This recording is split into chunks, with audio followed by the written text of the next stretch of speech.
Yeah, good morning to all of you again. Today we will be covering a topic which will be pretty astonishing for you. You will be stunned that you have been using it all your lives and you have never realized what is actually happening inside you and what is happening outside you. It is beyond the realms of imagination. It is so powerful. It is beyond the realms of imagination.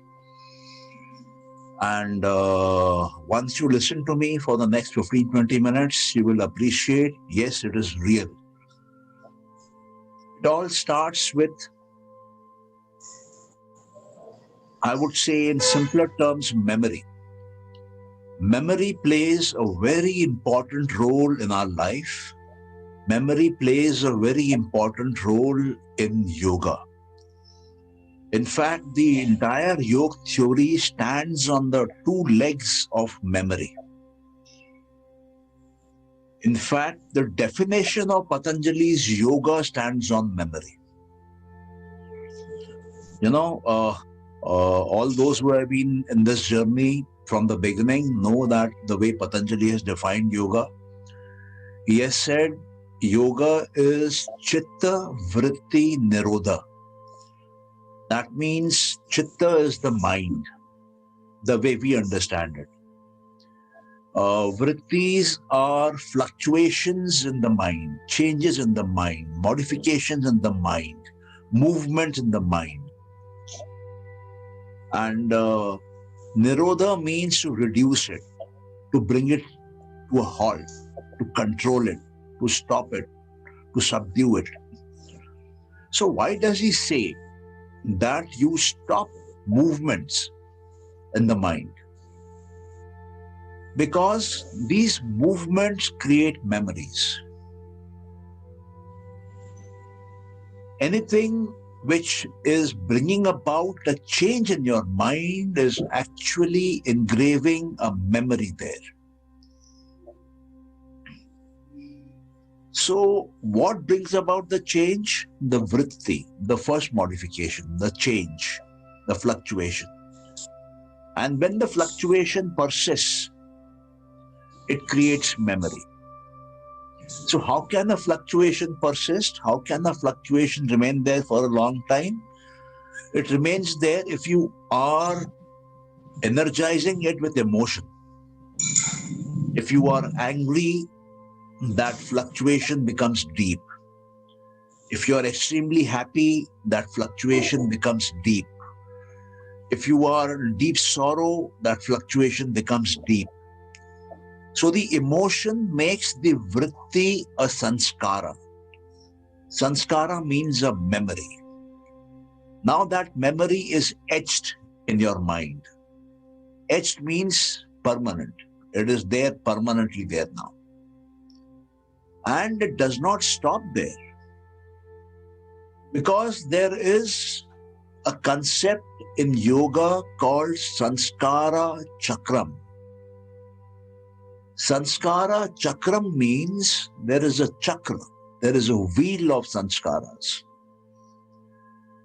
So initially, when signals, information is coming from the outer world through the five sense organs, they are creating vrittis in your mind. They are creating fluctuations in your mind. They are creating changes in your mind. There could also be vrittis from inside you. There could be vrittis from the knowledge you have. There could be vrittis from your past memories. There could be vrittis from your imagination. There could be vrittis in your sleep, in your dreams. So these fluctuations keep on happening in the mind. They either come from outside through the sense organs or they get generated inside in the mind itself, in what has been stored earlier, in what were earlier vrittis, earlier sanskaras. So vrittis start the cycle of sanskaras, the memory. And then with emotion, they become permanently etched. They become memories. And once, if you continue with it, if the emotions are still working on it, then they become vasanas. They are like addictions now. They become strong desires. You want them now. These vasanas lead to a sankalp, lead to willpower. Power is applied now. Will is applied now. The mind is putting force now. It is wanting it at any cost. And that leads to karma, action. That action can be in the form of a thought. That action can be in the form of a word. That action can be in the form of action, real action in the physical world outside. So initially it all begins with a vritti, a simple modification in the mind. It all simply begins with what your eyes have seen, what your ears have heard, what your tongue has tasted, what your skin has felt. That is how it begins. It simply begins with what you remember. You remember a nice vacation. It starts a vritti. You dream something in your sleep. It starts a vritti. That is how it starts. And when you keep on adding it up with emotion, when you keep on getting emotional about it, then it leads to karma. So this whole cycle of vritti, sanskar, vasana, sankalp and karma is called sanskara chakram. And this is life. This is the way life moves. First the thought comes, then it gets imprinted in memory, and then the action comes. That is how life moves ahead step by step. Now karmas lead to more vrittis. These more vrittis lead to more sanskaras. They lead to more vasanas, more sankalps and more karmas. And life flows on. That is how Jivan moves. This is Jivan. If you stop vrittis, you bring a stop to the whole cycle. So life, when it is moving on because of vrittis and sanskaras. Now people talk of manifestation, people talk of law of attraction, people talk of a lot of guided meditations on YouTube. You know, if you want this, do this. If you want this, do this. We have techniques, we have methods. All of them work on sanskar chakram. It is a technology which is 7,000 years old. Anything which goes into your mind and is kept there will become a sanskar. And that sanskar, if supported with more emotion, will become a vasana. That vasana, if supported with more emotion, will develop a power of action.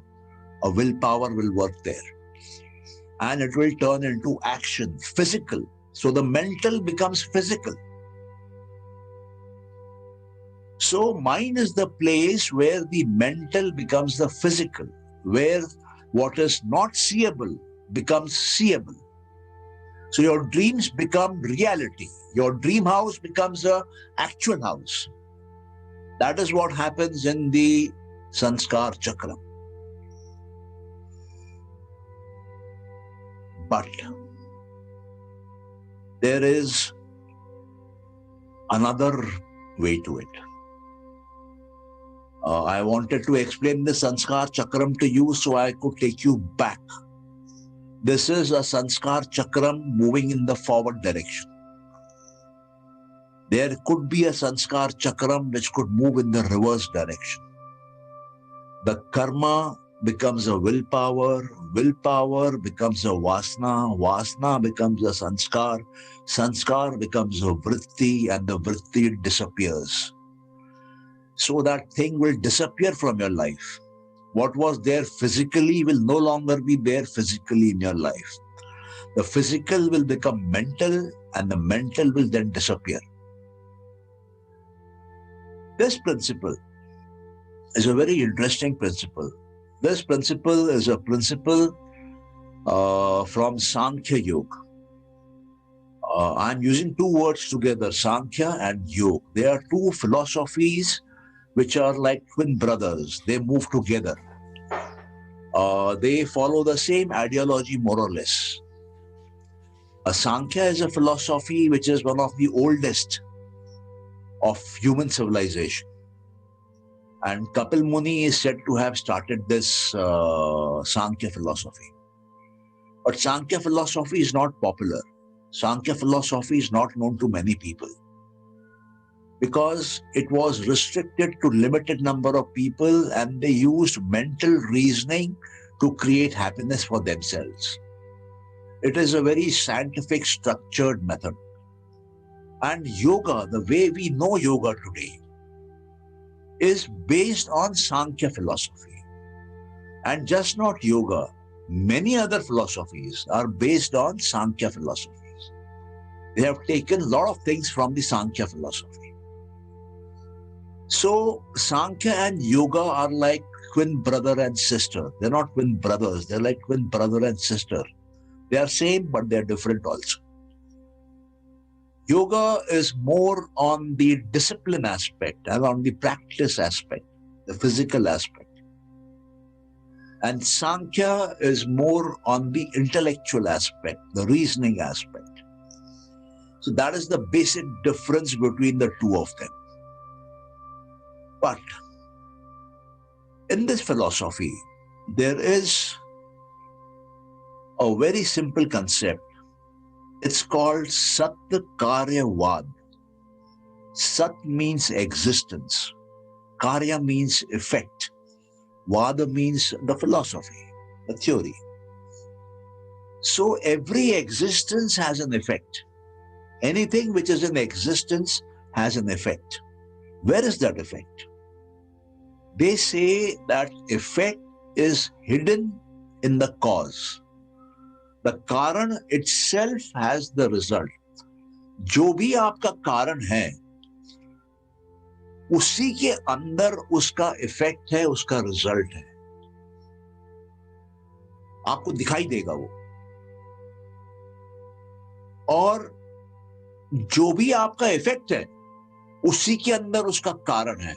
मतलब आप कारण से effect तक जा सकते हैं और आप इफेक्ट से उल्टा कारण तक आ सकते हैं. इसका एक अच्छा एग्जाम्पल दिया जाता है एक सीड का, एक बीज का. आप एक आम का बीज बोइए तो आपको आम का पेड़ मिलेगा. वो पेड़ कहाँ है? वो पेड़ बीज के अंदर है. वो पेड़ बीज का इफेक्ट है, रिजल्ट है, परिणाम है, परिणाम है. और बीज क्या है? कारण है. लेकिन पेड़ क्या करता है? पेड़ ढेर सारे बीज देता है. तो पेड़ जो परिणाम था वो अपने आप में बहुत सारे कारण फिर पैदा कर देता है. तो ये कारण और कारण का परिणाम, ये दोनों आपस में जुड़े हुए हैं. कारण से परिणाम, परिणाम से कारण, ये एक एंटिटी है. ये एक ही साथ में हमेशा होते हैं. तो ये लॉजिक आप बहुत जगह देखेंगे. आप अपने आसपास जीवन में देखिए. अंग्रेज लोग सवाल पूछते हैं कि पहले मुर्गी आई कि पहले अंडा. पूछते हैं कि नहीं पूछते हैं कि पहले मुर्गी आई कि पहले अंडा? आप उनको बोलिए पहले मुर्गी आई, वो बोले नहीं आई. बोले साबित करो. आप उनको बोलिए पहले अंडा आया, वो बोलेगा नहीं आया. बोलेगा साबित करो. उसका पिताजी भी साबित नहीं कर सकता है. क्यों? क्योंकि सृष्टि ऐसे ही चलती है. सृष्टि स्टेजेस में धीरे धीरे इवॉल्व होते हुए आती है. कारण से परिणाम, परिणाम से कारण, कारण से परिणाम, परिणाम से कारण, दोनों एक हैं. आपको मुर्गी के अंडे से बतख का पैदाइश नहीं होगी.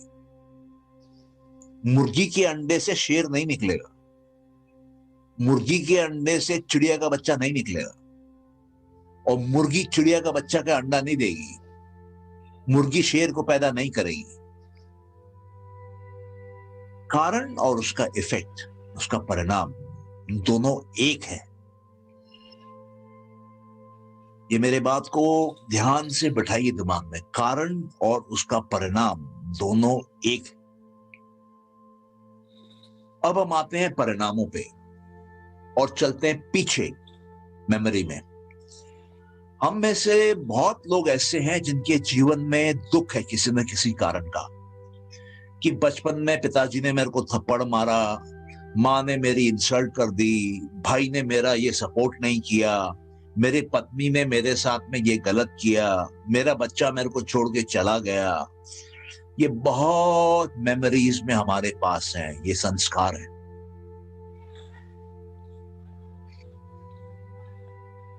क्या इन संस्कारों को चेंज किया जा सकता है? जो पास्ट में है, जो 10 साल, 20 साल, 30 साल, 40 साल, 50 साल, 60 साल पहले हुए हो, हाँ, चेंज किया जा सकता है। कैसे? हम माइंड में, मेंटल लेवल पे, हम समय में आगे भी जा सकते हैं और पीछे भी जा सकते हैं। हमारा जो माइंड है, जिसको चित्त बोलते हैं, वो कंटिन्यूअस एंटिटी है। वो कंटिन्यूअस है। कंटिन्यूअस क्यों है? क्योंकि ध्यान से सुनिए वापस मेरी बात, आप अपना शरीर छोड़ देंगे, लेकिन आपका चित्त आपके संस्कारों का अकाउंट नेक्स्ट शरीर में कैरी करेगा। आप वो शरीर भी छोड़ देंगे, फिर वो नेक्स्ट शरीर में कैरी करेगा। चित्त कभी खत्म नहीं होता है। माइंड और माइंड का संस्कारों का रिकॉर्ड कभी खत्म नहीं होता है, कंटिन्यूअस है, पास्ट में भी और फ्यूचर में भी।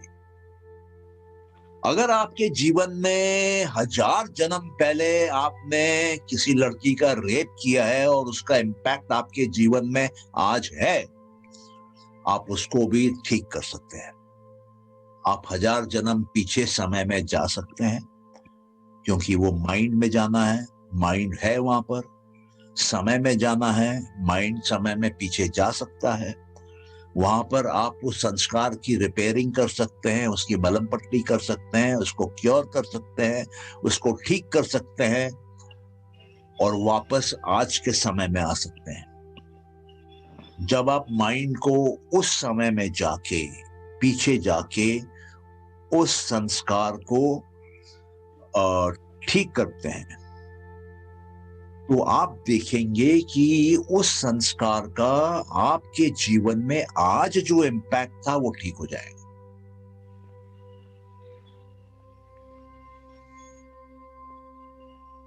क्योंकि ये संस्कार का चक्र है। वो संस्कार ठीक हो गया तो वो जो वासना थी वो ठीक हो गई, वो जो संकल्प था वो ठीक हो गया, वो जो कर्म था वो भी ठीक हो जाएगा।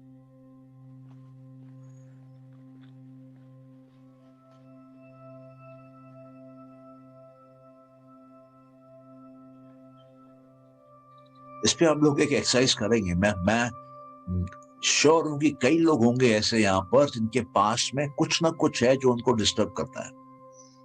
हम लोग देखेंगे कि जो कुछ ना कुछ जो हमको डिस्टर्ब करता है, उस संस्कार को हम कैसे मिटा सकते हैं। कोई भी पुरानी मेमोरी जो हमको डिस्टर्ब करती हो, उसको हम कैसे मिटा सकते हैं, कैसे उसको क्लियर कर सकते हैं। हाँ, जो लकी रहेंगे उनका 100% क्लियर हो जाएगा और कुछ लोगों को टाइम लगता है। 100% फर्स्ट टाइम में, फर्स्ट अटेम्प्ट में, सेकंड अटेम्प्ट में क्लियर नहीं होगा। हो सकता है 10%, 30%, 50% हो जाए। आप दोबारा तिबारा एक्सरसाइज करेंगे तो 70-80% हो जाए, और करेंगे तो आप देखेंगे 90%, 95% हो जाएगा और उसका इम्पैक्ट आपके आज के जीवन से चला जाएगा।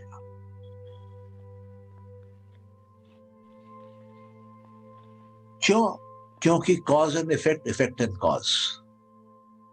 कॉज से इफेक्ट है तो इफेक्ट से कॉज है, दोनों आपस में जुड़े हुए।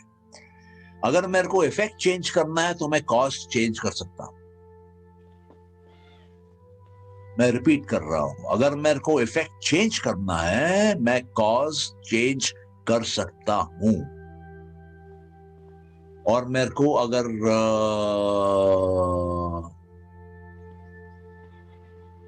कॉज से मैं खुश हूं तो मेरे का उसी के करस्पॉन्डिंग मेरा इफेक्ट आएगा। .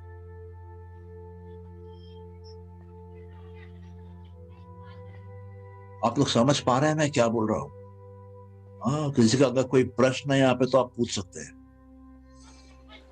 बट ये सब चीजों का जिंदगी में मतलब कॉज एंड इफेक्ट तो खैर अपने को सबको पता है कि खराब काम करेंगे तो खराब इफेक्ट आगे पीछे आएगा। बट आई थिंक आप शायद कुछ और कहना चाह रहे हैं। मैं एक तो मैं ये मैं एक मिनट आप रुकिए। मैं आपसे दो बातें कह रहा हूँ।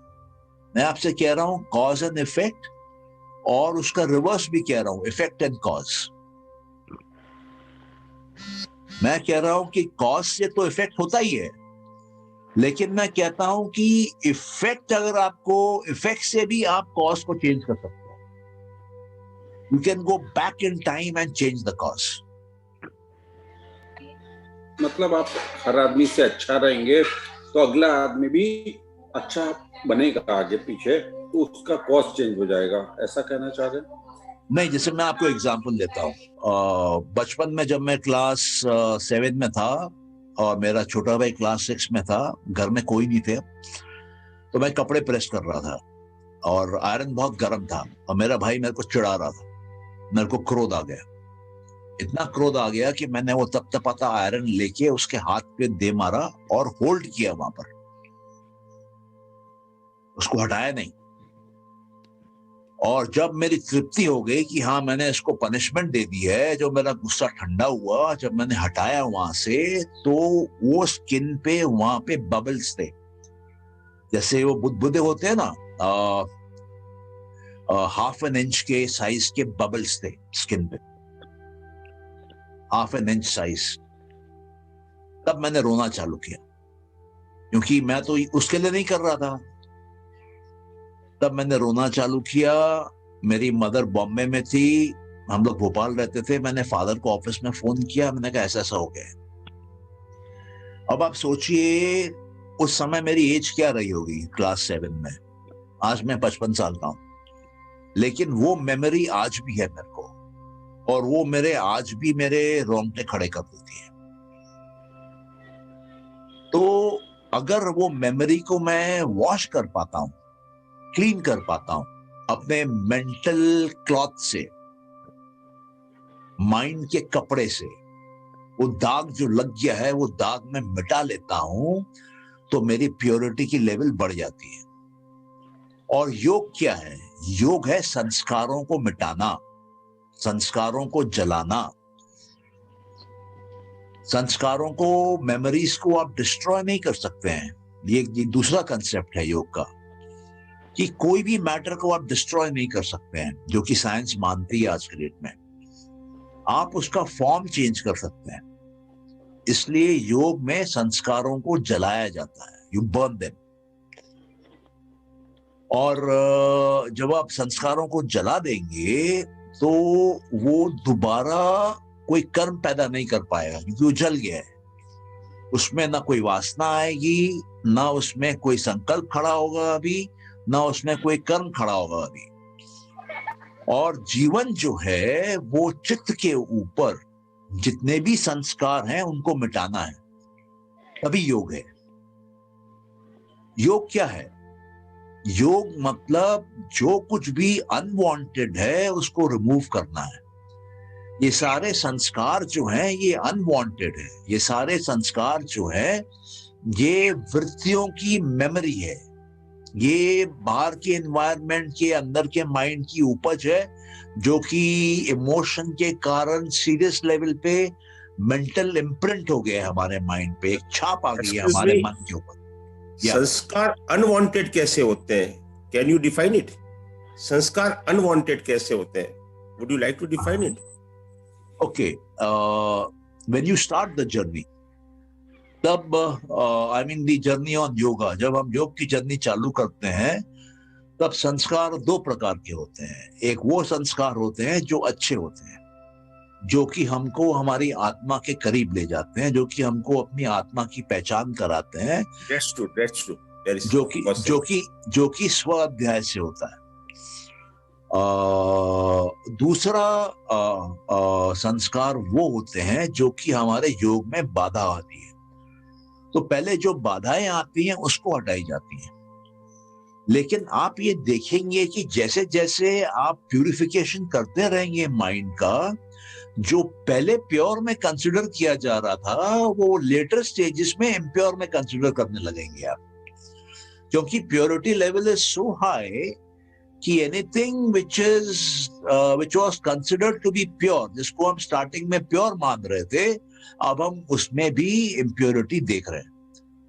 तो सारे संस्कार जब मिट जाते हैं तभी ही आत्मा का लिबरेशन होता है, पुरुष का लिबरेशन होता है, तभी मुक्ति है। एक भी संस्कार बचा रहेगा ना तो आपको वापस आना पड़ेगा। ऑल संस्कार हैव टू गो, क्योंकि उसका भी मैं आपको और अपने डेप्थ में जाते हैं। आपने बहुत ही अच्छा सवाल पूछा है। इनफैक्ट एक बड़ी अजीब घटना हुई। हम जब ये प्रार्थना कर रहे थे ना पतंजलि जी को, तो मेरे को वो एक बात बोले संजय तुम थ्योरी कम समझाओ, लोगों के सवालों का जवाब ज्यादा दो, because people have many questions, और क्वेश्चंस का उत्तर देने से उनकी जर्नी फास्टर होगी। तो इसलिए मैंने अपना जो टॉक है उसको लिमिट करके 20 मिनट ही रखा। जनरली मैं 40-45 मिनट्स बोलता हूँ। तो आई लाइक योर क्वेश्चन। और संस्कार में आई एक्चुअली लॉस्ट ट्रैक आपसे बात करते करते।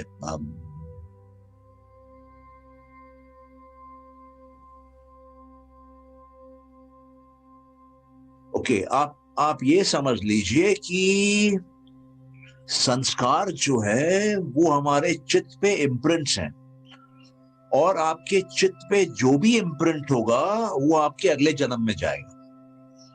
लेकिन अगर कोई इम्प्रिंट है ही नहीं, कोई छाप है ही नहीं, कोई स्टैम्प बचा ही नहीं है, कोई मेमोरी नहीं बची है,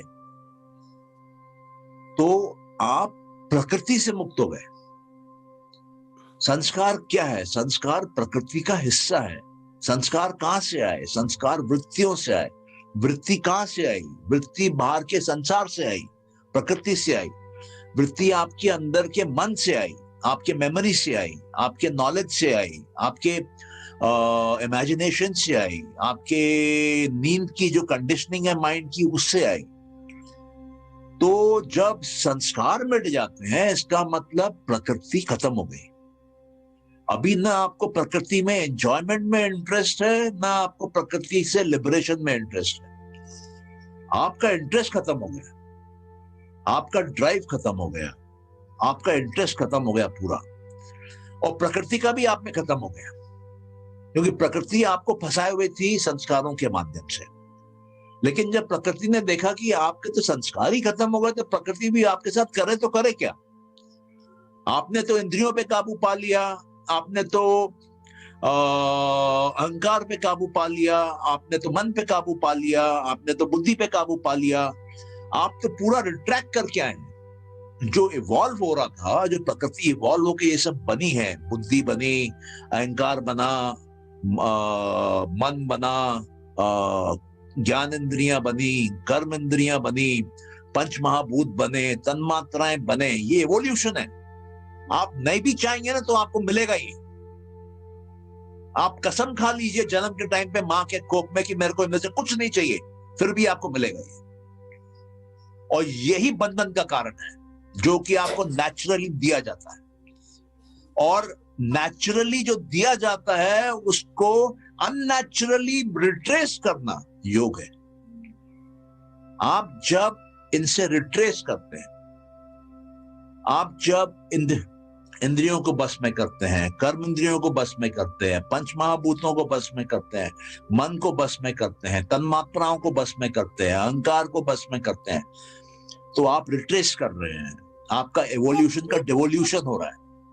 आप बुद्धि को बस में करते हैं, तब आप जाके कहां मिलते हैं? तब आप जाके मिलते हैं प्रकृति में, जो कि अनमैनिफेस्ट है।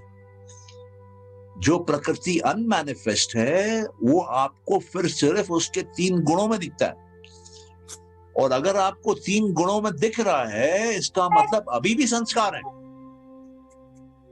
लेकिन जब आपको वो 3 गुण बैलेंस में दिखेंगे, इक्विलिब्रियम में दिखेंगे, नॉन मोशन में दिखेंगे, तब संस्कार खत्म हुए।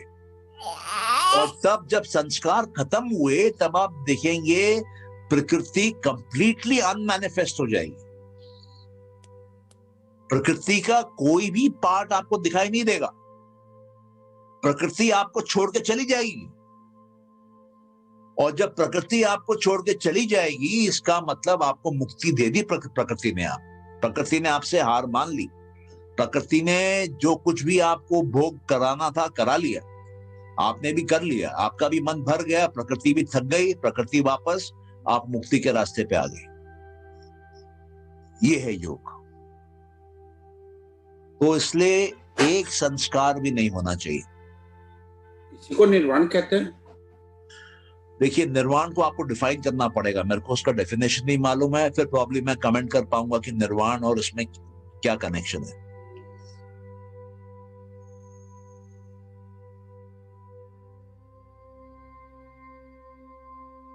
जैसे मैं जैन हूँ, हाँ, हमारे यहाँ पे तीर्थंकर और दूसरे लोगों को भी निर्वाण होता है। तीर्थंकर सबको नहीं बोलते हैं।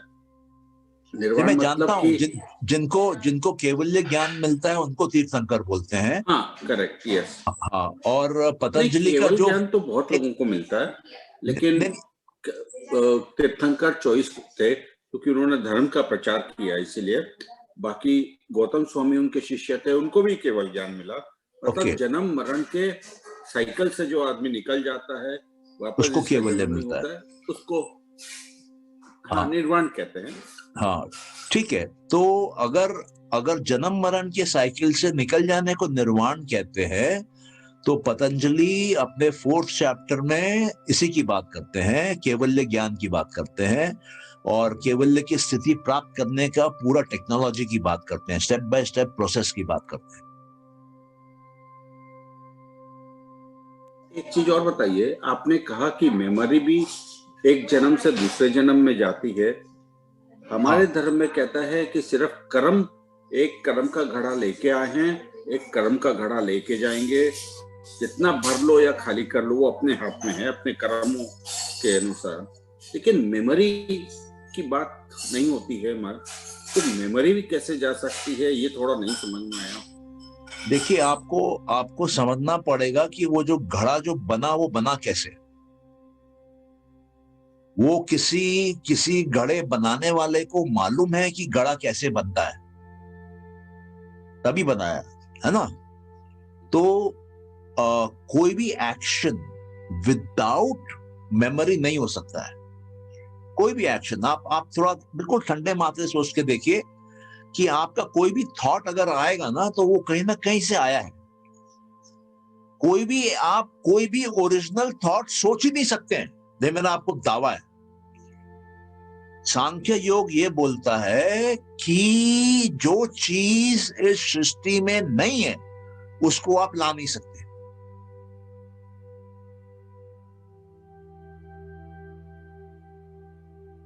तो एवरीथिंग इज सीक्वेंशियल, कनेक्शन में है, एक के पीछे एक लगे हुए हैं। Cause effect cause effect cause effect है, और उसका रिवर्स भी है, effect cause effect cause effect cause भी है। लेकिन cause effect cause effect effect cause effect cause हम ह्यूमन बीइंग्स मेंटल लेवल पे कर सकते हैं। माइंड में हम आगे पीछे जा सकते हैं टाइम में। फिजिकल लेवल पे हम नहीं कर सकते हैं, क्योंकि फिजिकल लेवल में हमको वन डायरेक्शन में मूव करना आता है।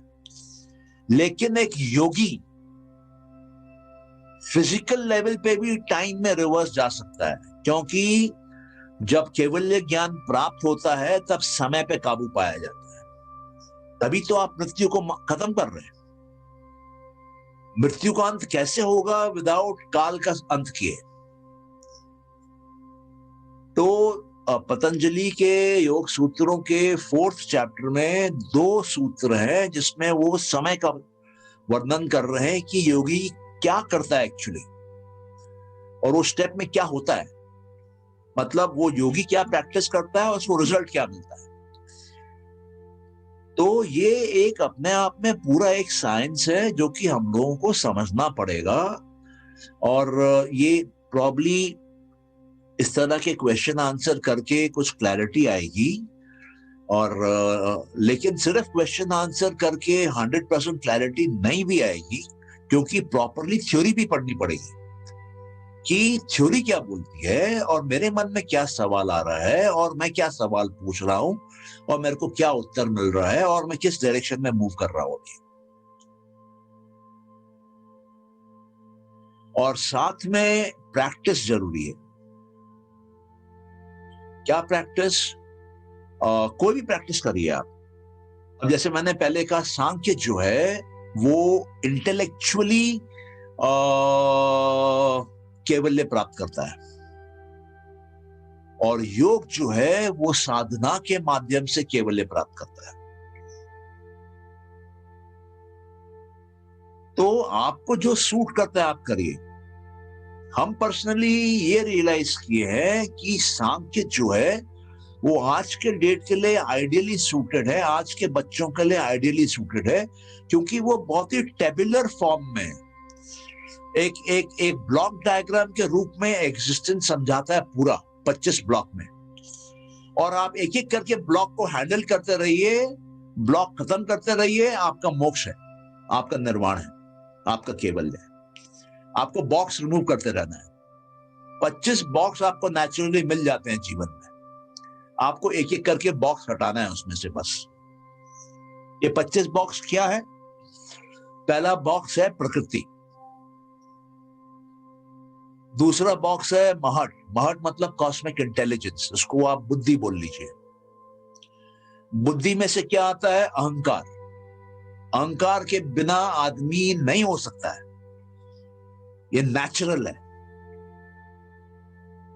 अहंकार से आता है मन, मन से आती है 5 इंद्रियां, मन से आती है 5 कर्म इंद्रियां, अहंकार से आते हैं 5 तन्मात्राएं, 5 तन्मात्राओं के माध्यम से आते हैं 5 महाभूत।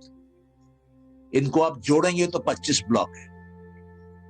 ये 25 ब्लॉक में तीन गुण काम कर रहे हैं, सत्व रजस तमस। सत्व क्या है? फॉर्मलेसनेस। रजस क्या है? Transformation, change, motion. और तमस क्या है? फॉर्म। आप फॉर्म की तरफ जाएंगे तो आप तामसिक बनेंगे, लेजी बनेंगे, स्लो बनेंगे, अटकेंगे। और अगर आप फॉर्मलेस की तरफ जाएंगे, आप में ईश्वरीय गुण आएंगे, आप निराकार होने लगेंगे। और जब आप पूरी तरीके से इन 25 बॉक्सेस को सात्विक रूप में टिक कर सकते हैं, वहां आपकी मुक्ति है। इतना सिंपल स्ट्रक्चर है।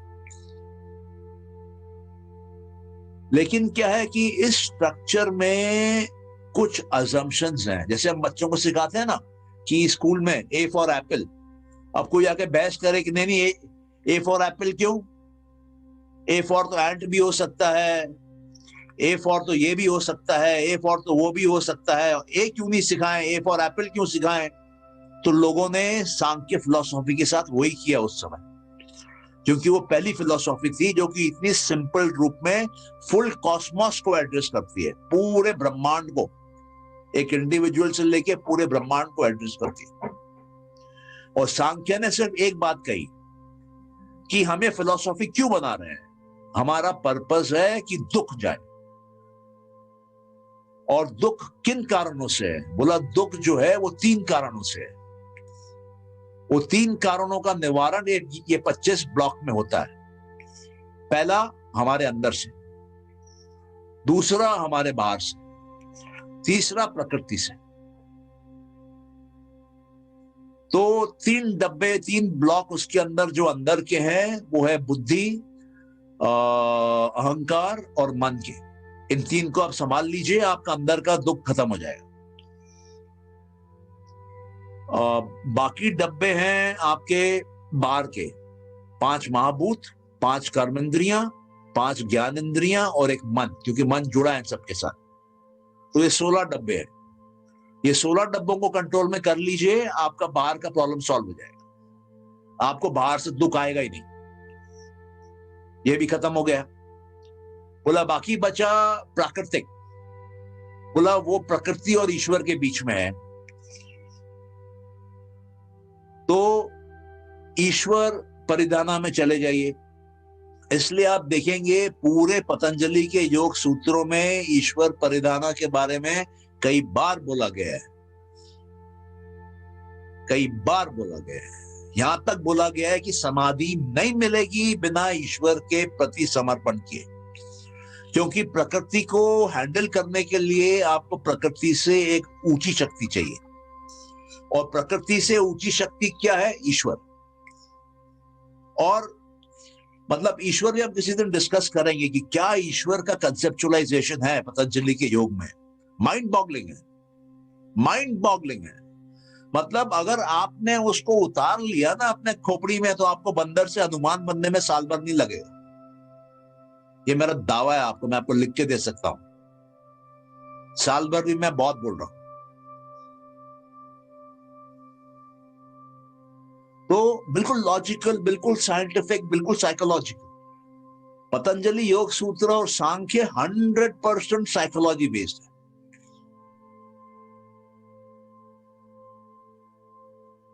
अभी आपको मैं मेडिटेशन कराता हूं जिसमें आप समय में पीछे जाइए। कोई भी इंसिडेंट आपके लाइफ का जिसने आपके लाइफ पे इंपैक्ट छोड़ा हो, उसको याद करिए और उसको क्लीन करिए। उसको क्लीन करने के तरीके क्या हो सकते हैं? एक तरीका ये हो सकता है, अब आप सुनिए मजे की बातें। ये तरीका जो मैं आपको बता रहा हूं, ये मैंने प्राणिक हीलिंग की क्लास में सुनी है। साइंस है पतंजलि की, लेकिन एप्लीकेशन देखिए कहां कहां हो रहा है। वो कहते हैं कि आपका जो भी प्रॉब्लम है उसको विजुलाइज करिए और उसको एक व्हाइट बोर्ड पे देखिए, और एक डस्टर उठाइए हाथ में और उस पिक्चर को मिटा दीजिए।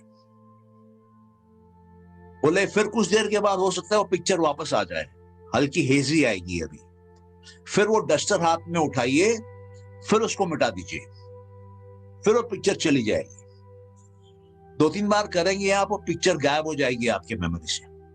अब वो पिक्चर क्या है? वो पिक्चर फॉर्म है, वो पिक्चर तमस है। वो आपसे तमस को हटाने का तरीका सिखा रहा है, और हम तमस जैसे ही हटाते हैं हम सात्विक हो जा रहे हैं। अच्छा, इसको छोड़िए, इनको प्राणिक हीलिंग को, मास्टर चोआ सुई को। एंथनी रॉबिन्स वर्ल्ड के लार्जेस्ट ट्रांसफॉर्मेशन के एक्सपर्ट है, गुरु हैं। लोग पता नहीं लाखों रुपया देते हैं उनके क्लास अटेंड करने के लिए। हाँ, और एक एक टाइम पे हजारों हजारों लोग अटेंड करते हैं। मेरा एक फ्रेंड ने सेशन अटेंड किया जिसमें 26,000 लोग बैठे थे एक साथ। वो कहते हैं कि कोई भी पुरानी मेमोरी जो तुमको तंग कर रही हो ना, उसके साथ सिंपल काम करो। मान के चलो कि वो एक पेज पे है, कैंची हाथ में लो, उसको काट दो, छोटे छोटे टुकड़े कर दो उसके, और बहा दो हवा में। बोले वो पिक्चर कट गई, हवा में बह गई, अब थोड़ा पिक्चर बनेगी दोबारा। बाय चांस दोबारा बनती है, फिर कैंची उठाओ, फिर पेपर काटो, फिर उड़ा दो हवा में। बोले अगर नहीं हो रहा है कोई बात नहीं, पेपर को आग लगा दो, 2 बार 3 बार आग लगा दो। बोला और एक तरीका कर लो, मान लो आग भी लगा दिया, अभी भी नहीं जा रही है, सागर के तट पे चले जाओ, वहां डाल दो पानी में। ये सब इमेजिनेशन है, सब माइंड में हो रहा है। तमस जो कि आपका फॉर्म, जो आपने पकड़ के रखा है इंद्रियों के माध्यम से, बाहर से आया या अंदर से आया, जो आपको दुख दे रहा है, कष्ट दे रहा है, सालों से आपको पीड़ा दे रहा है, उसको हटाने का तरीका है ये प्रोफेशनल्स यूज करते हैं।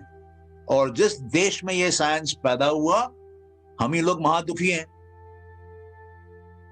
और 2 रुपया नहीं लगेगा आपका खर्चा इसमें, और 2 मिनट टाइम नहीं लगेगा आपका।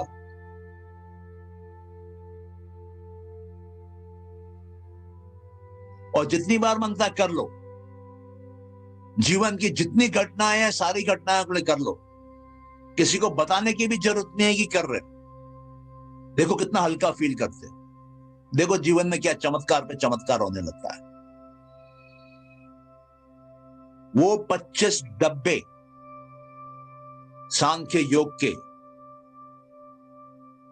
प्रकृति, बुद्धि, अहंकार, मन, 5 ज्ञान इंद्रियां, 5 कर्म इंद्रियां, 5 तन्मात्राएं, 5 महाभूत और पुरुष, इनको साफ कर लो। और इनको साफ करने में अगर दिक्कत आपको हो रही है तो एक 26वां डब्बा बना लो, उस डब्बे के ऊपर लिख दो ईश्वर।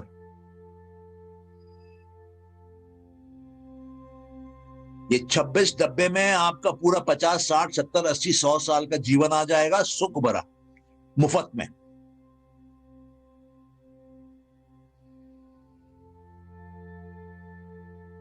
यहाँ हमारे बच्चे मैथमेटिक्स के फॉर्मूला पे फॉर्मूला रटते हैं। मेरा बेटा ट्रिग्नोमेट्री के पता नहीं 100 के ऊपर फॉर्मूला रट लिया हो, एक भी नहीं समझता है, रट लेता है, करके आता है एग्जाम।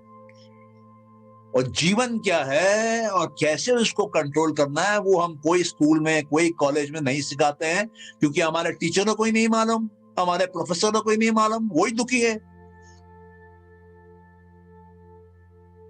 एक दुखी दूसरे दुखी को क्या सिखाएगा?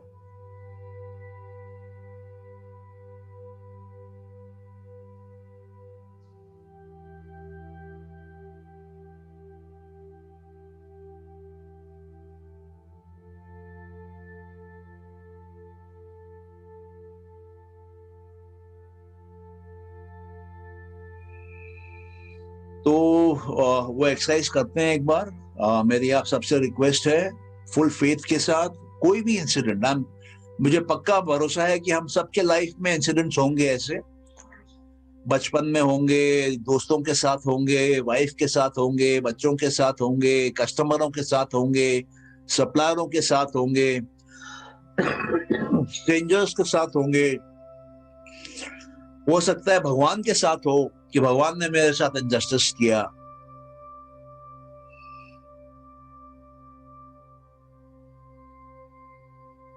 या तो आप लोग ये कर सकते हैं कि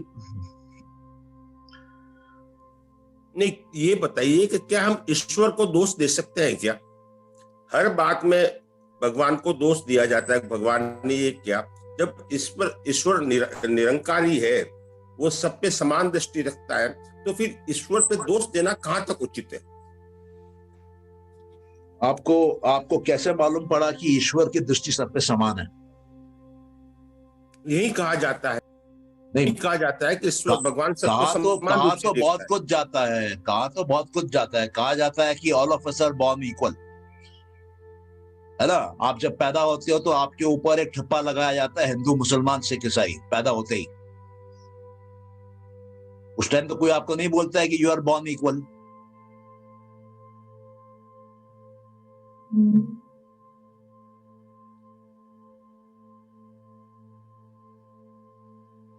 आपको समझना पड़ेगा कि ईश्वर कौन है, ईश्वर क्या है, ईश्वर का डेफिनेशन क्या है। वो हम लोग लेंगे। आपने क्योंकि पॉइंट उठाया, बहुत ही इंपॉर्टेंट पॉइंट है, वैलिड पॉइंट है आपका।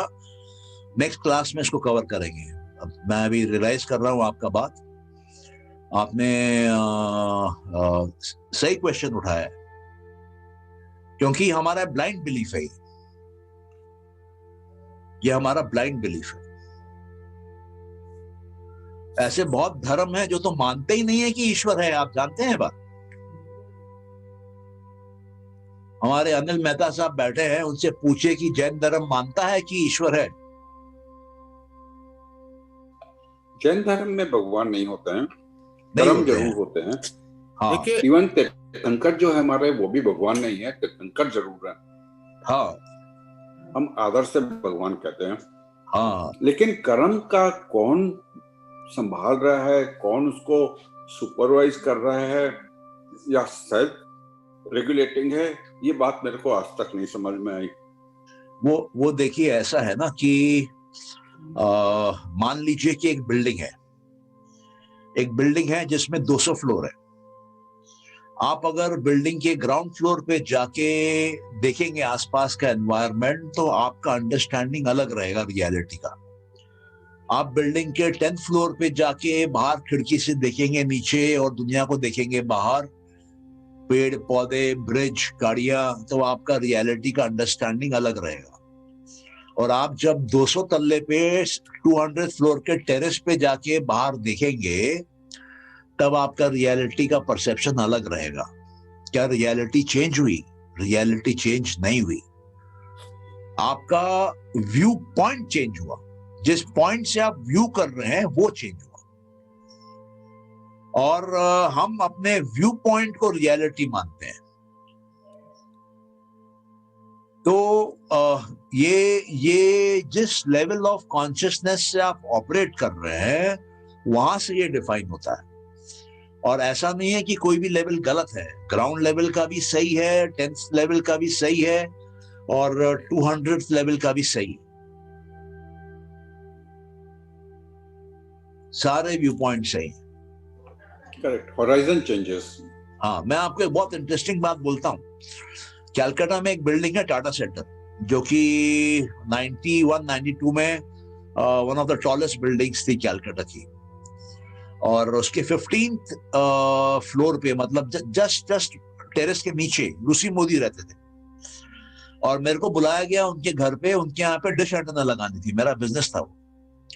तो मेरे को छत पे ले गए। मैं सोचा यार मैं कलकत्ता की टॉलेस्ट बिल्डिंग की छत पे जाके कलकत्ता देखूंगा, ठीक है। एक्सट्रीमली हैप्पी, यंग लड़का 24 साल का। छत पे गया ना, मेरे को कुछ नहीं दिखा। बोले क्यों नहीं दिखा? क्योंकि छत के बाउंड्री वॉल पे चारों तरफ बैरिकेड लगे हुए थे 10-10 फुट ऊंचे। कोई वहां से सुसाइड नहीं कर ले। आप सोच सकते हैं मैं क्या बोल रहा हूं आपको। तो रियलिटी, अब मेरे को वो रियलिटी दिखी वहां से। I am in the tallest building of Kolkata. I've gone there for Rusi Modi's personal work, and look at the reality I'm seeing. तो ऐसे ही है ये, ऐसे ही है ये। आपको कुछ नहीं देखते हुए भी सब कुछ देखने की काबिलियत पैदा करनी है। ये आंखों से दिखाई नहीं देता है, ये आंखें धोखा देती हैं। ये इंद्रियों को बंद कर देना है, ये मन को भी बंद कर देना है, ये अहंकार को भी बंद कर देना है। लास्ट में जो बंद होगा ना, वो होगी बुद्धि, लास्ट स्टेज में। क्योंकि बुद्धि जो है वो कॉस्मिक इंटेलिजेंस से जुड़ी है। ये पूरे का पूरा सिस्टम एक इंटेलिजेंस पे चल रहा है, और हमारी बुद्धि उस कॉस्मिक इंटेलिजेंस से जुड़ी है। लेकिन हमको वो भी खत्म करना पड़ेगा एक दिन, तभी हमको प्रकृति से मुक्ति मिलेगी। क्योंकि वो जो कॉस्मिक इंटेलिजेंस है वो प्रकृति की पहली उपज है। प्रकृति जो अनमैनिफेस्ट है, उसका फर्स्ट मैनिफेस्टेशन जो है वो कॉस्मिक इंटेलिजेंस है। And we are a small part of it. और एक योगी अपनी साधना के द्वारा उस कॉस्मिक इंटेलिजेंस को पेनिट्रेट करता है। जब वो अपने अहंकार को खत्म करता है, तो वो अपने इंडिविजुअलिटी को खत्म करता है। अहंकार इज इंडिविजुअलिटी। वो अपने इंडिविजुअलिटी को खत्म करता है। और जब वो अपने इंडिविजुअलिटी को खत्म करता है, तो उसका व्यू पॉइंट यूनिवर्सल हो जाता है, उसका पावर यूनिवर्सल हो जाता है, उसका पावर कॉस्मिक हो जाता है। उसको वो चीजें दिखने लगती हैं जो कि औरों को नहीं दिखती है। तो ये स्टेज बाय स्टेज ये होता है। ये अपने आप में एक पूरी साइंस है।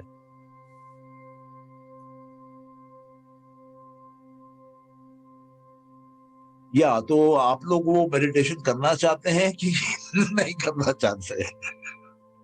नहीं, थोड़ा मेडिटेशन भी कर लेते हैं। कुछ लोग जो यहाँ पे जिन्होंने नहीं किया, उनको भी कुछ एहसास होगा कि कितना पीस होती है मेडिटेशन से। मैं तो करते रहता हूँ। नहीं, मैं 10 मिनट का करें। हाँ, नहीं, मैं पूछना चाह रहा था कि जो इंसिडेंट पे जाके उसको वाइप आउट करने का जो मैं बात कर रहा था, वो करना है कि एक नॉर्मल अपने को मेडिटेशन करना है? जो आपको अच्छा लगे, आप ज्यादा जानिए। नहीं सर, वही जो आप कह रहे हैं ना, पास में जाके सर वही करा लीजिए, करना है। पास में करना है, ओके। तो ठीक है, तो मैं आपको थोड़ा सा गाइड करता हूँ इसमें। आप लोग बिल्कुल कंफर्टेबल पोजीशन में बैठ जाइए, बॉडी को फुल्ली रिलैक्स कर लीजिए।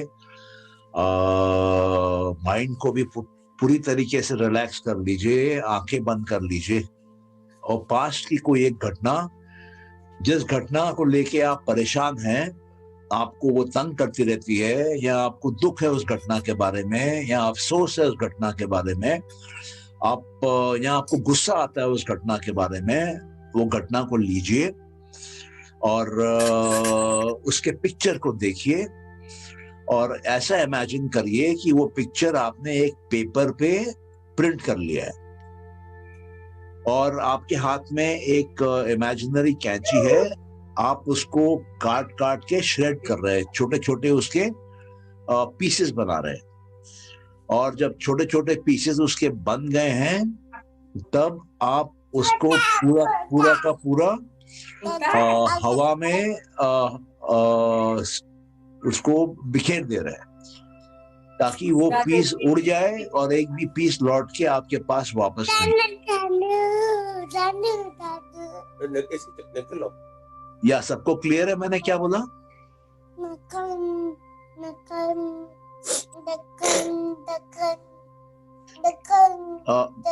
मैं एक बार रिपीट कर लेता हूँ कि मेरे को कंफर्मेशन नहीं मिला, कि कंफर्टेबली बैठ जाइए, बॉडी रिलैक्स कर लीजिए, माइंड को भी रिलैक्स कर लीजिए। सॉरी सर, म्यूट कर दीजिए सबको प्लीज।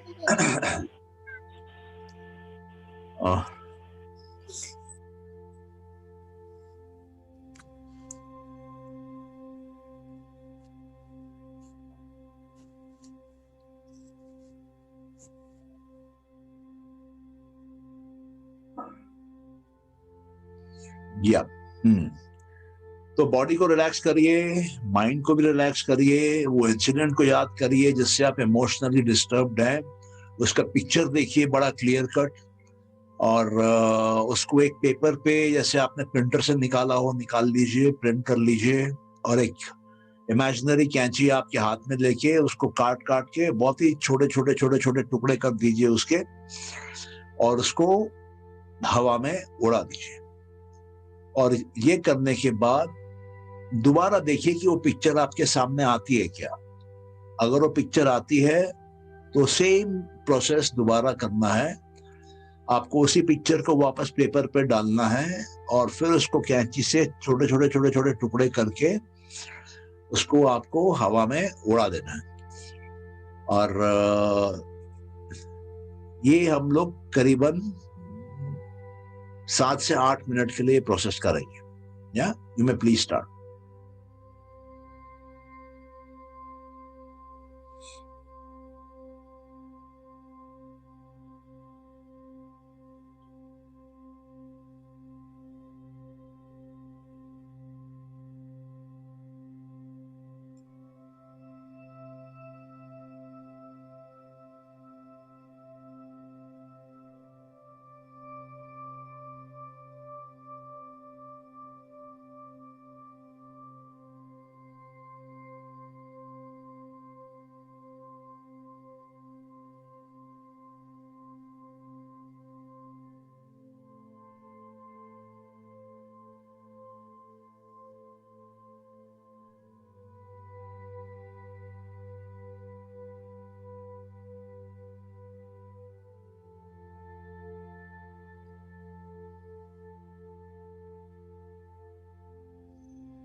That's all.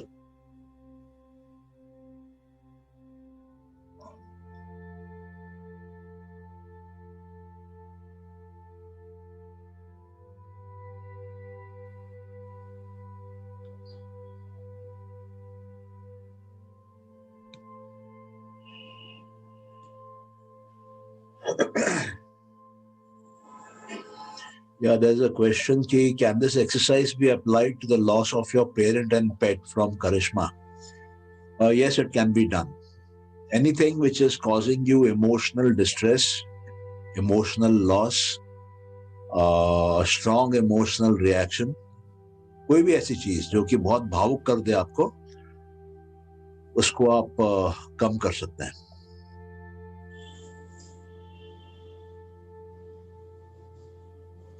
सर मैं जब कर रही थी, हाँ. सर आई फेल्ट कि I want the incident that happened, I wanted to superimpose what I would have liked to have happened over. It's like, when I was trying to erase it, what was more prominent is that what I would have liked at that point of time to happen was superimposing on. It was coming automatically? Yeah. That's good. That's good. That is the second stage, in fact. Once you एक बार अगर आप उसको wipe out कर लेते हैं, तो then जो आप चाहते हैं, you can put it there. आप उसको वहां डाल सकते हैं और आप देखेंगे कि आपके जीवन में उस तरह की घटनाएं फिर होने लगेंगी. Thank you.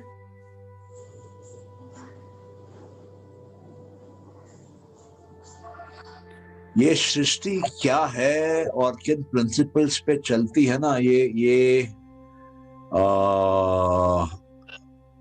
गहरा सीक्रेट है. लेकिन पतंजलि अगर आप पढ़ते हैं तो आपके सामने एक एक करके सारे सीक्रेट खुलते हैं और यू विल बी स्टन्ड कि किस लेवल तक का नॉलेज हासिल किया गया कि आप प्रकृति को कंट्रोल कर रहे हैं. You are controlling nature. आप नए ब्रह्मांड का निर्माण कर रहे हैं. You are creating a new universe. That is the kind of power which starts happening. तो इसमें इसको समझना जरूरी है, प्रैक्टिस करना जरूरी है और टाइम लेता है, बट इट इज डूएबल.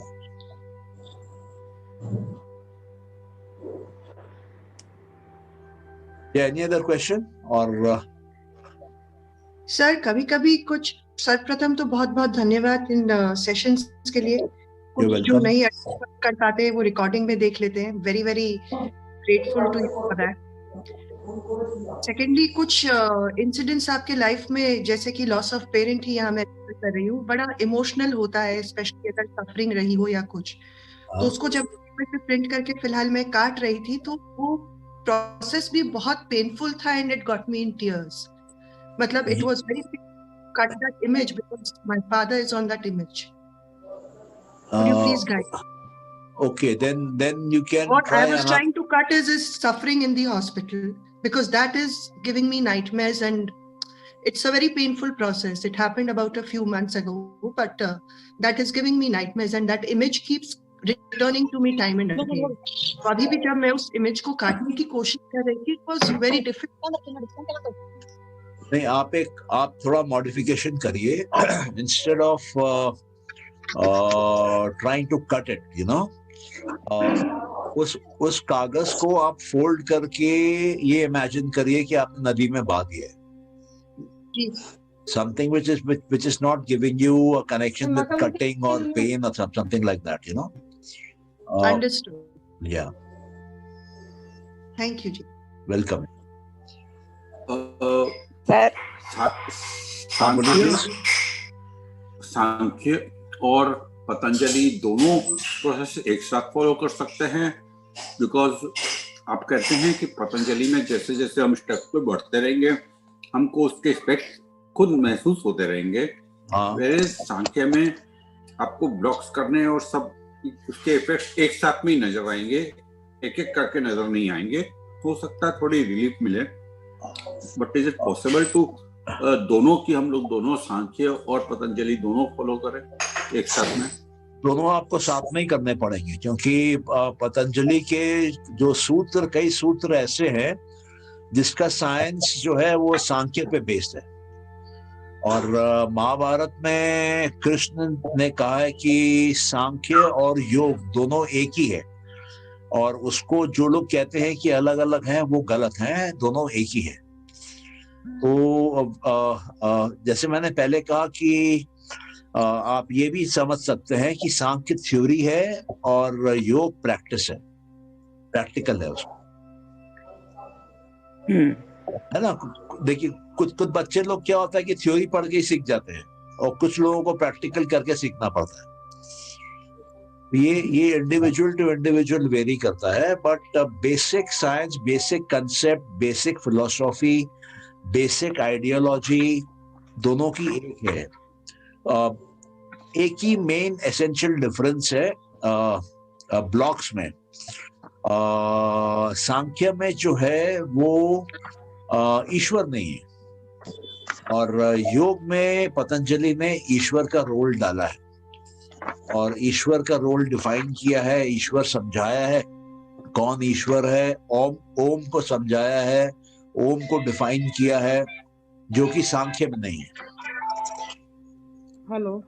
लेकिन हिंदू धर्म का जो सबसे पुराना फॉर्म है सनातन धर्म, हाँ, उसमें कहते हैं कि सिर्फ ब्रह्म है और कोई भी देवी देवता नहीं होते हैं। हाँ। शायद वो ब्रह्म भी मन का ब्रह्म हो, वो भी नहीं हो। सॉरी मैं थोड़ा, तो वही मैं उसी क्वेश्चन पे आता हूँ कि ईश्वर सच में है कि नहीं है। शायद anyway, हमारा धर्म और मैं आपको इसका उत्तर देता हूँ, ठीक है। पतंजलि ये कहते हैं कि अपने मन में आप ईश्वर के प्रति समर्पण पैदा करिए। तो 22वें सूत्र तक कहीं ईश्वर का वर्णन नहीं है। 23वें सूत्र में सडनली ईश्वर आते हैं, और वो पहले कहते हैं कि उनके प्रति समर्पण पैदा करिए।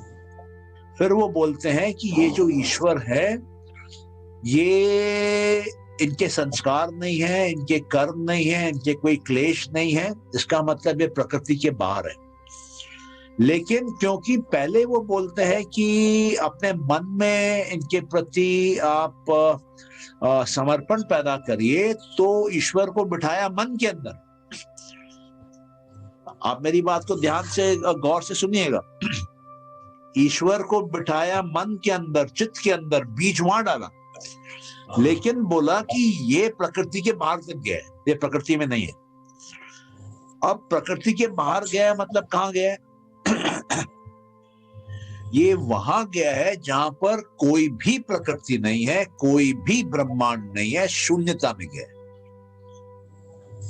तो ईश्वर का एक छोर मेरे मन में है, और ईश्वर का एक छोर जहां कोई ब्रह्मांड नहीं है वहां है, शून्यता में।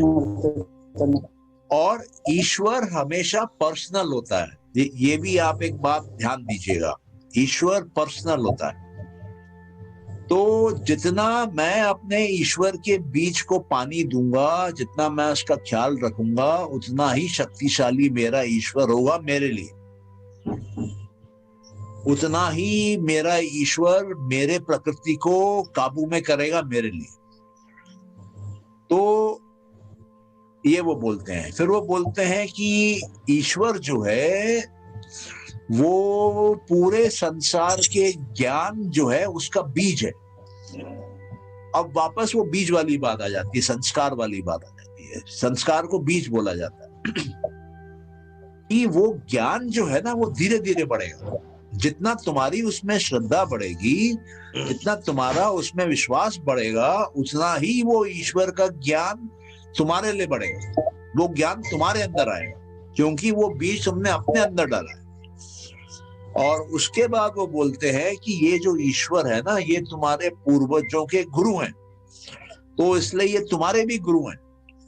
इसका मतलब ये हो गया कि ये ईश्वर के प्रति मैं पूर्ण तरह समर्पित हूं, ये मेरे चित्त से निकल के ब्रह्मांड को पार करके गया है, इसमें पूरा ज्ञान है और ये मेरे को रास्ता दिखाएगा, क्योंकि उसको मेरे बारे में सब कुछ मालूम है।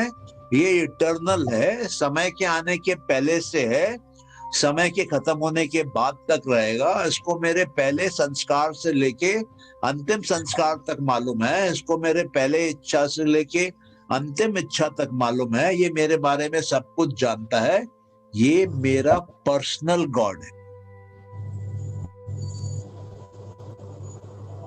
आप समझ पा रहे हैं मैं क्या बोल रहा हूं? मैं समझ गया। तो जितना आप इस ईश्वर के कंसेप्ट को नर्चर करेंगे, उतना ही आपका ईश्वर शक्तिशाली बनेगा।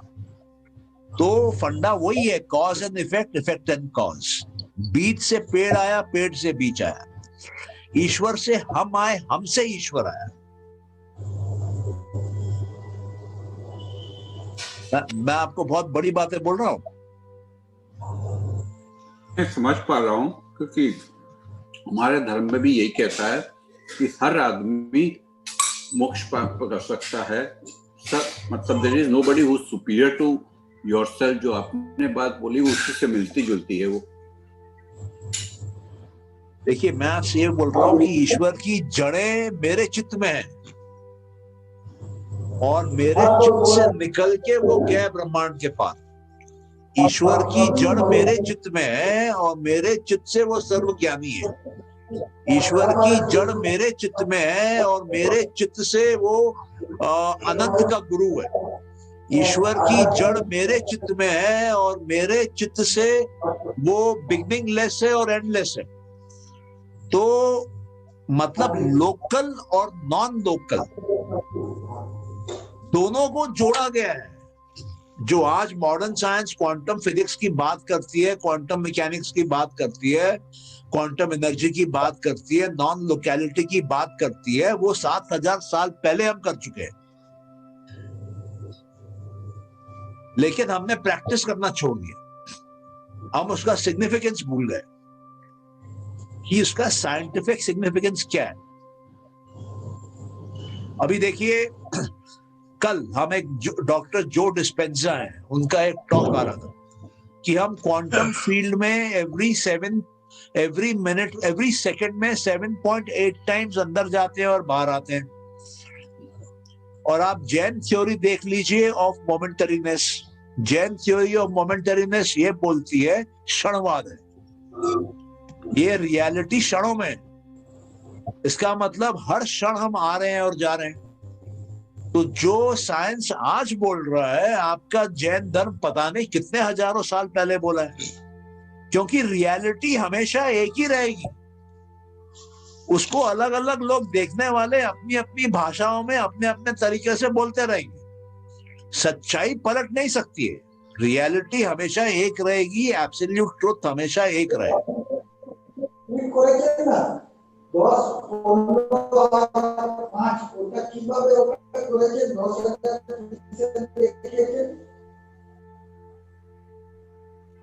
ख्याल से आपका काफी समय ले लिया हमने आज। या लेट्स फिनिश, हम लोग काफी आगे चले गए।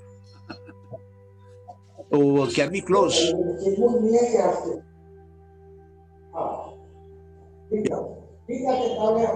सर, इसकी रिकॉर्डिंग मिल जाएगी?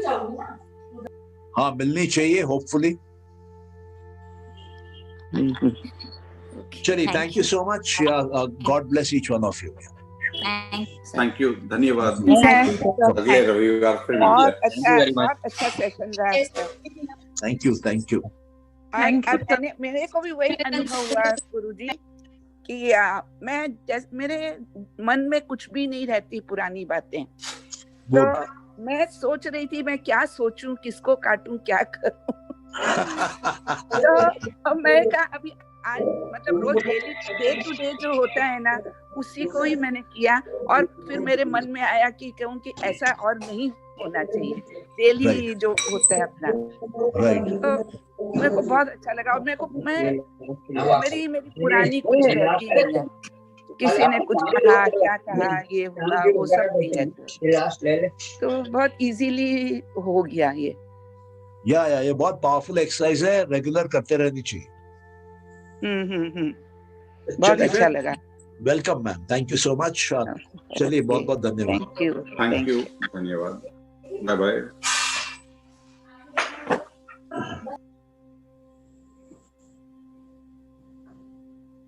Hello sir. हाँ बोलिए। I have a question, पूछ सकते हो अभी तक कि? हाँ पूछ लीजिए, अभी आपने पूछ लिया है तो पूछ लीजिए। Sir, I just wanted to know कि सबके इंटेलिजेंस लेवल अलग अलग होते हैं, some are very highly intellectual, some are mediocre, some are average.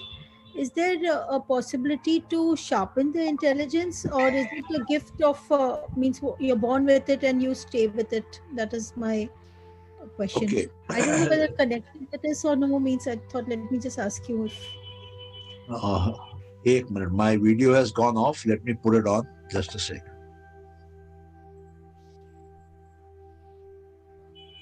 Yeah, मैं कह रहा था कि to begin with it starts with a level, you know, there's a natural level with which a child is born, a baby is born, and genetically it grows. Then environment plays a role. Okay, so that can be the second area where work can be done. Third area is meditation. When you are working with meditation, then it helps. The reason is, you see, if you have to build up your body, then you go to a physical gym and practice with your body muscles, and the muscles develop. Similarly with the mental muscles need development. So apart from a conducive environment like happiness, joy, freedom, willingness to allow him to do whatever he wants to do, those things are important, you know. And then if we can concentrate, if we can meditate, that's good. Another thing which you can do is you can get a psychometric profile done to find out in what areas is the child excelling. There would be certain areas where the child would be good at, and what professions will suit him, because we are living in a world where we have to work, right? So then orient him towards those directions, and then you will find he will suddenly, once he gets interested, because he has that inherent interest, the intelligence will start increasing, the commitment levels will start increasing, the enthusiasm will start increasing, the friendship circle around that subject area will start increasing. Put him more on tuitions and other knowledge in that area, get him publications to read, get him connected to clubs in that area. So nurture him in that direction. You will find intelligence increasing there also.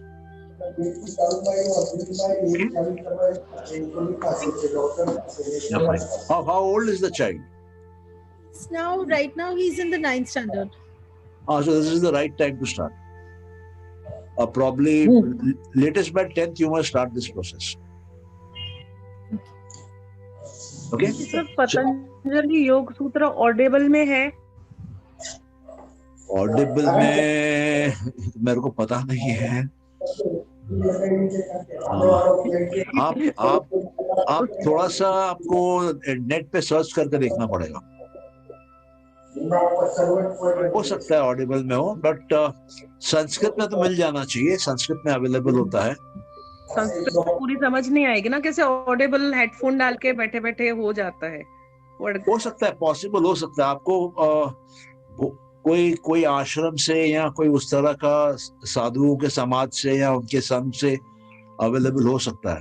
It is possible. आपको थोड़ा सा net पे search करना पड़ेगा। Sir मेरे लिए सच में शायद आप गॉड बन के आए हैं, मुझे काफी पीस मिला है और काफी मेरी लाइफ में स्टेबिलिटी आई है। You know my case. God bless you. और मैं कंटिन्यू आपको ये सब फॉलो करते करते काफी उन चीजों से निकल, और आज तो मैंने काफी मेमोरीज डिलीट की जो मेरे अब काम की नहीं थी। Okay, good, very good. God bless you. लेकिन बहुत अच्छी है सर, कुछ मेमोरीज बहुत अच्छी है जो मैं नहीं डिलीट करना चाहती हूँ, तो जरूरी है क्या वो सब भी डिलीट करके फॉरवर्ड होने के लिए? नहीं मत करिए अभी, जब आपको जरूरत पड़ेगी बहुत तब अच्छी करिए। मेमोरीज भी है उसके साथ। हाँ, तो जो बहुत अच्छी है वो डिलीट मत करिए, जो बहुत अच्छी नहीं है वो करिए। तो ये पेनफुल तो नहीं होगी अगर डिलीट नहीं किया तो? नहीं होगी, नहीं होगी, ठीक है। क्योंकि बहुत अच्छी मेमोरीज डिलीट करने की इच्छा नहीं हुई। हाँ तो मत करिए ना, कोई जबरदस्ती है कि डिलीट करना। पर काम की नहीं थी ना सर। कोई जबरदस्ती नहीं है, आपकी मेमोरी है, फ्री में बैठी है अंदर, आपको अच्छा लग रहा है तो रहने दीजिए। काफी कुछ डिलीट किया आज, काफी कुछ डिलीट किया, और ये प्रोसीजर शायद मुझे पहले मिला होता तो मैं काफी और संभल गई होती। नहीं तो आपको हल्का लग रहा है क्या अभी? काफी sir. Good, very good, very good. तो सामने से सब अपने लाइफ में सेट है, गॉट मैरिड और सब ठीक, और मैं वहीं अटकी हुई थी। हाँ नहीं ठीक है। आप ये जो मेमोरीज हम हटाते हैं ना, कई बार वो लौट के आती हैं, तो ये एक्सरसाइज थोड़ा सा रेगुलर करते रहना चाहिए, ठीक है, ये माइंड में रखिएगा। सर मैं आपसे पर्सनल पे बाद में चैट करती हूँ। ठीक है, चलिए, okay, thank you sir. Thank you so much. Thank you. या तो कह रहा है क्लोज ना हो, मैं बंद कर रहा हूँ फिर। सर एक क्वेश्चन है खाली, ये कितनी बार प्रैक्टिस करना चाहिए, ये फ्रीक्वेंसी? नहीं, it is entirely up to you. अगर आपको डिस्कम्फर्ट हो रहा है, सौरो हो रहा है, तो आप उसको हटाइए, और नहीं हो रहा है तो आराम से बैठिए, कोई जरूरत नहीं। Like one lady said earlier, मेरे को कुछ याद ही नहीं रहता एक्चुअली। फैंटास्टिक यार, वो मेरे को भी याद नहीं रहता है, मैं तो अभी दवाई खाना भी भूल जाता हूँ, बीबी बहुत नाराज रहती है। So no, is it good or bad? No, it is. If it is not a medical disease, then it is good. Yeah. Okay. Because then you are traveling light. You are not carrying baggage. Right. Yeah, it is. So it is always advisable to travel light. Right. So even if I have a disconnect or dispute with you, and you ask me immediately, मैं बोल ही नहीं पाऊंगा कि मेरा आपसे कुछ disconnect है, मेरे को बहुत प्रेशर लगाना पड़ेगा दिमाग में, then I will think अच्छा ये मेरे इश्यूज हैं आपके साथ, नहीं तो on the face of it कोई इशू नहीं रहता है मेरे को। हाँ तो that is a good sign. That's a very good sign. और ट्रेनिंग कुछ? Thank you sir. और ये थोड़ा ना सर, मैंने फर्स्ट टाइम अटेंड किया लेकिन थोड़ा हेवी था मुझे ये। हाँ नहीं, एक्चुअली क्योंकि आपने फर्स्ट टाइम किया इसलिए मेरे लिए थोड़ा बैलेंस करना मुश्किल हो जाता है। जो लोग पहले से आ रहे हैं ना, तो उनको फिर बहुत लाइट लगता है, तो जो नए ज्वाइन करते हैं उनको हेवी लगता है, तो sometimes I wonder what to do, you know, I find it difficult. तो how do I catch up? No, there will be a recording and we will be sending it to you. Since you have registered, it will be on YouTube. You can go through it again. You will be part of a WhatsApp group also. If you have any questions, you can put in the WhatsApp group. We will answer you. Yes. Sure. Great. Yeah. Yeah. Thank you, sir. Thank you. Welcome, Vinay. Yeah.